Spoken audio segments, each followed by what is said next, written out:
with Tabiso on Radio 2000. Yeah, let's look back at the Culling Knockout semis. We're joined by an icon of South African football, one of the most decorated footballers that this country has ever produced, and it's glad to know that he's still involved in the game in some capacity. 8 league titles, 2 Telkom Knockout titles, 2 Nedbank Cup titles, but 0 MTN titles. Hlompho Kekana, good evening. Thanks for joining us on Radio 2000. Thank you for having me tonight. Jeez, clearly the MTN 8 is a tough one, eh? It is. It eh? is. It is. Oh, you didn't take it seriously? We did. It was just a tournament that I believe my team couldn't win it for some strange reason, because we will be involved in the Champions League. Remember, the Champions League used to have that calendar that overlaps to another season. So now, when we're in that position, we find ourselves in a very tricky position where we want to balance the two. We want to prioritize as well. We want to make sure that we give other players a chance to rest. But it didn't work on our advantage. So it was a pre-season cup for you. I really wanted to win it. I really wanted to win that.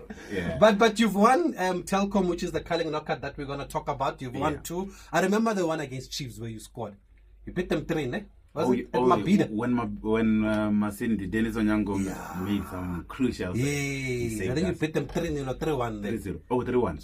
3-1, yeah. Kamaldeen Abru scored. Yeah. That big man. Yeah. And then you beat Maritzburg also in the other final. Yeah. The controversial one. Yeah. Does any of those finals feel differently, or do any of those cups that you win feel differently? Or is a cup? Yeah, for me, it was just the group of players that I played with at that particular time.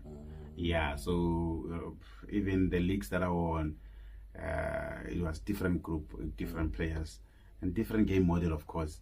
I remember the one in the bubble. It was a difficult one, and I remember very well that one. I think amongst the trophies that I won, I'll easily say that one was the most difficult one.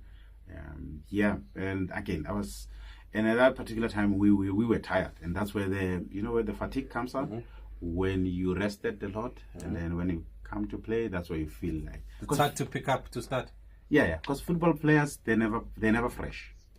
They are playing throughout with sometimes with the little pains, but you don't feel them because of that adrenaline of games.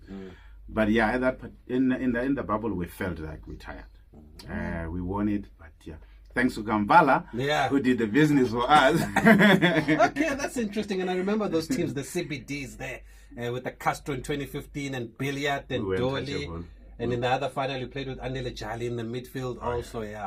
But anyway, let's talk Culling Knockout. Who would have predicted a Sundowns Gallants final? Would you have predicted it? Sundowns Magesi final. To be honest, no. But when you looked at the Magesi team, and I must just congratulate the two coaches in Mangova Mwiti and Clinton Listen for taking their team to the finals. Without reaching to the extra time. They just won 90 minutes, and that tells you that they deserve to be in the final. And I never really thought they will reach the final, particularly the fact that they are still new in the league. For them to beat Pirates the way they did, you can always go all the way after winning such a big match against Pirates. It's actually interesting because it's teams that are on totally opposite ends of the scale. I mean, Sundowns with their quality, with their financial muscle, and Magesi, when we spoke to Coach Clinton Larsen twice this season, he says that they don't have a wish list. They can only sign players that are willing to come there because they can't afford to pay these players the money, and that's why he gives credit, or that's why he's relied on the Dillion Mukuwas, on the Dapor that he's worked with previously. But I guess that's the beauty of football, though, right? That it evens out on the field. It can even out on the field of play. It is when CF, because if you look at the football that we love, it's got this tendency of showing us what it's got. Remember when Leicester City won the league? Nobody gave them a chance. Yes. And we can say in so many teams that they did that.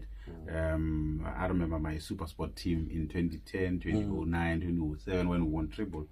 Compared to the players or the teams that were there competing against us, you wouldn't give us a chance. But we had a team that can win the trophies. We had a team that we can fight for each other. We had a team that we can rely on. The same as Magesi team. You can see Coach Clint is building something. You just need players that can play together and willing to fight for common thing, which is. Is it also understanding your limitations in a way, understanding the players that you have and what you can or what you can't do? That's what good coaches do, Monsieur. When you have players, and you must find a structure that will suit how you play, and that will suit the mandate. Mandate is to win football matches, and we can't complain about who we have, who we don't have.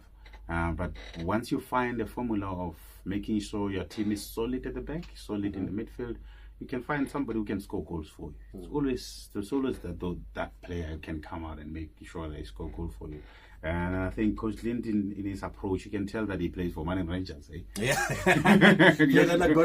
Yeah, so they play a nice percentage football. They don't play a lot from the back, and because they know the limitation. They know that they don't have players that they can do so. But they are not shy to play in your half. And you see the goal that they've scored against the Natal Ridge Boys. It's just just from nowhere, defensive error, mistake, capitalize, and they score. That's how you play cup matches. You have to win football matches. That's all.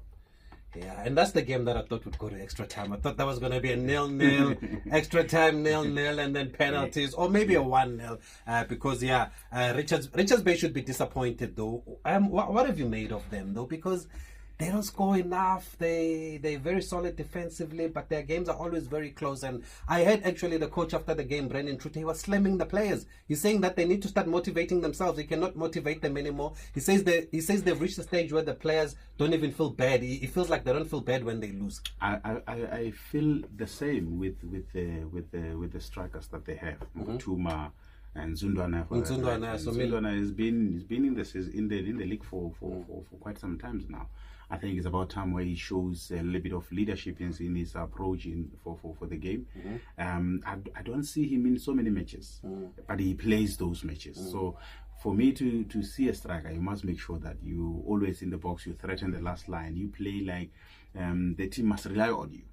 But he's not that kind of a player. And you must score also. And he must score goals, yeah. But I don't think he has threatened anybody in this season, and I think that's, I would say, the downfall of Coach Trutte's team is to they don't score.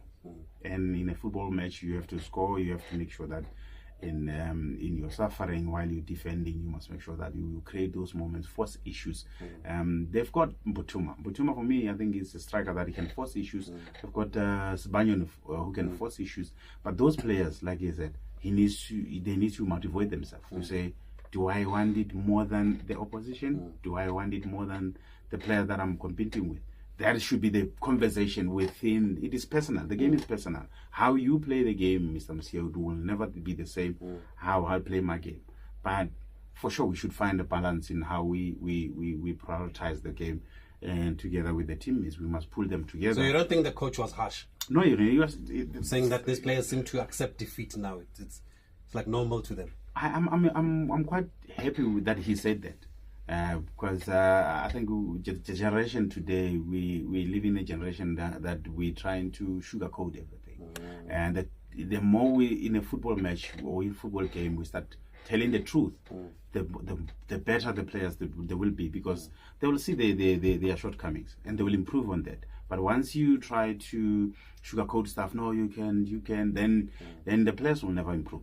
And I think the same way we encourage and make sure that we hype these players, we must also do the same when it comes to improving them, but give them feedback that will help them.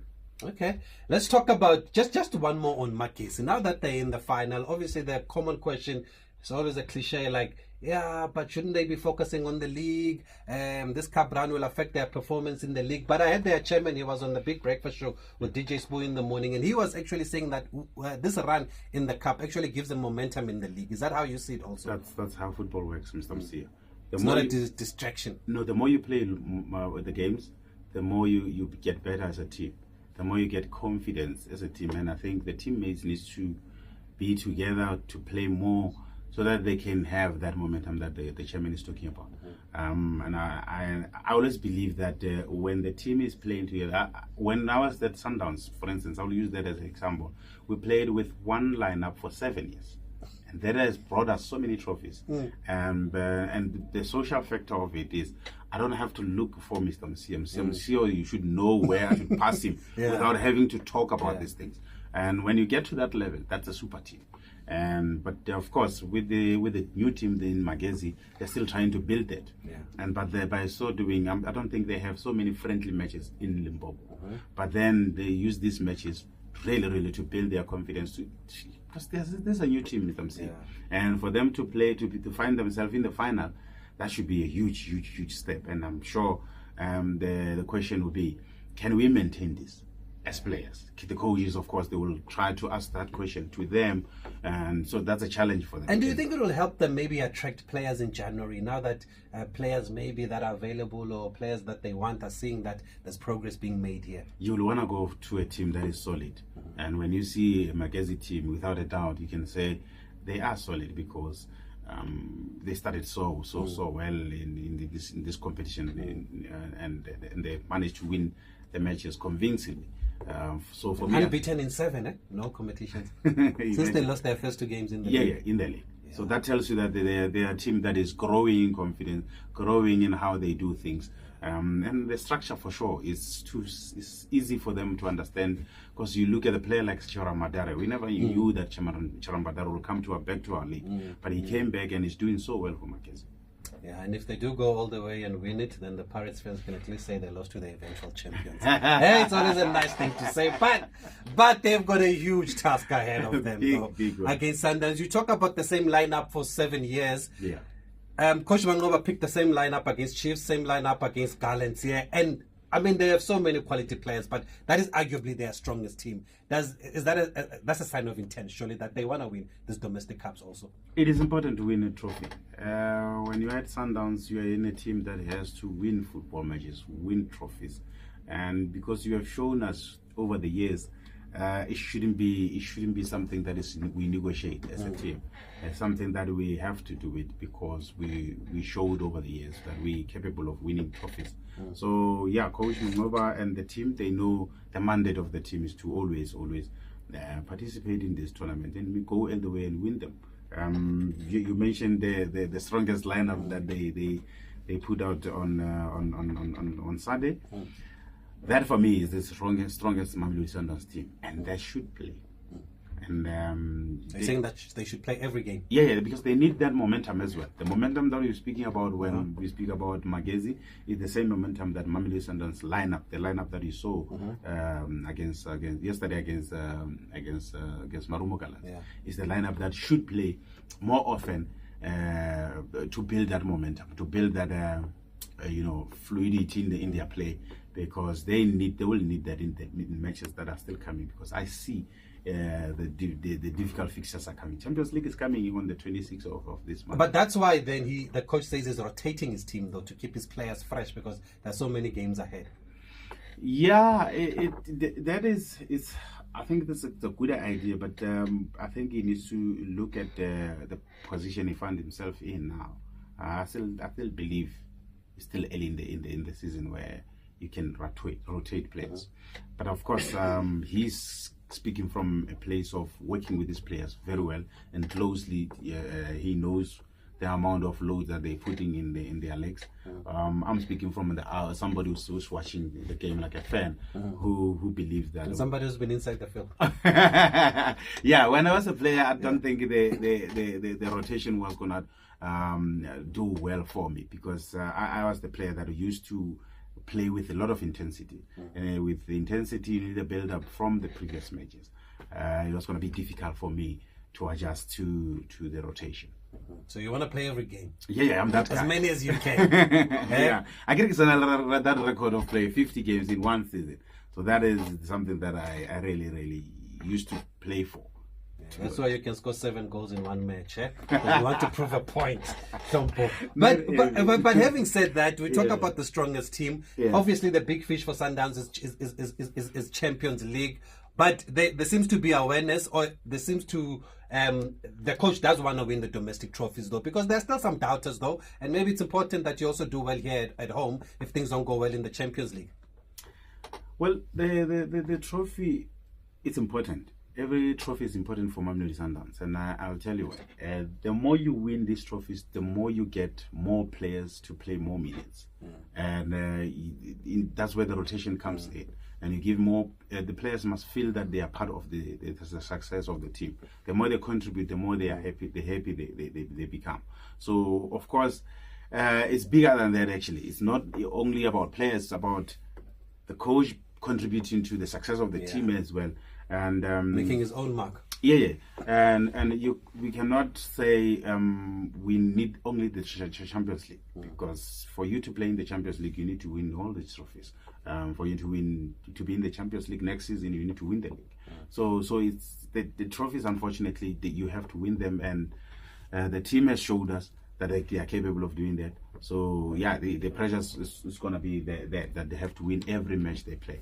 But let's go back to the game yesterday. It wasn't an easy game. Marumo Gallants actually played very well, and I know Coach Mangoba had respect for them before the game and even after the game. But I was watching you, listening to the analysis with you and Doc on SABC last night, and you said something interesting, that Marumo, as much as they can play with the ball, but when they don't have the ball, they give Sundowns too much respect, and they sit back basically.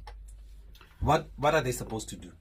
Well, when I look at the match, let's just give the two coaches a credit, because they really showed that they can play, and they gave players that sort of freedom to say go and play. But at the same time, when you play in a semi-final match and you are playing at home, you should show that you're playing at home. There's some moments where I thought Marumo Gallants backed off Mamelodi Sundowns, especially when you play a team that hasn't played in the last match. So you try by all means to force some issues, because you know pound to pound you never match them. But you try to say, okay, we will force you to position that you don't like to play, and which is of course, obviously, when they are not in front of your goals, when Ribeiro is not on the ball, then you're forcing them where they don't want to go. But I thought Marumo Gallants, at some moments, they didn't do that. And in some moments, they did that. And in a match of Mamelodi Sundowns, you cannot do that in patches. You have to do it throughout. If you set your target to say, in the first 40 minutes, we're going to force them to play the way they don't want to, then stick to that. But I thought... you think they should go toe-to-toe with Sundowns? They can't. They can't. And they couldn't do that because, remember, when you do that, you're exposing the last line. And you can't expose the last line when you have Reynas, who knows how to play without the ball. And when you have Peter, who knows how to play without the ball. So you couldn't go pound to pound. It was just a matter of gauging where you can trap them. But it wasn't going to be easy for them, the whole 90 minutes. Have you seen a change or some maturity in the way Dance's team is playing? Because we know they want to walk the ball into the net. And they didn't really create clear-cut chances, but there were moments where they've got the ball at the back and they can play it behind the fullbacks. I'm like, okay, this is something new. Now they're playing the ball in the air. Usually they want to walk with it. No, well, I think he has learned over these years when he's able to say, football matches, they can look good, but you have to get the result. And I think the result is to make sure that you go to the box and threaten that last line. And we saw the two chances that they've got in Clue, one-on-one with Ronwen. Yeah, but that save from Ronwen. That was a scary one. And for you, but normally you don't see a coach dance team creating such moment. They want to combine a lot, but to see that pass that breaks the line, to see Clue running into that space, that was something new, and I like that moments where players can vary their attack, and it was good to see. They just need to get into the box a bit more and be more aggressive. Yeah, particularly the young Shai needs to show that he's now a matured boy. He's been around now. I think he needs to start scoring more goals. He scored, of course, in this competition already. Kabadino Mango also needs to come out and play football. I like him. I like how he plays. He's just a striker who's very tricky in front of the goals. Unpredictable. He knows how to score goals. But I mean, he needs to take it personal now. He needs to tone the body and start playing football. And I think you can tell in his approach that it's a bit heavy. It's not the Gabarino Mango you saw at Pirates, you saw not the Gabarino Mango we saw at Celtics. And you saw, once he tones his body, you'll see how good he is. No doubt about the penalty. That's a penalty.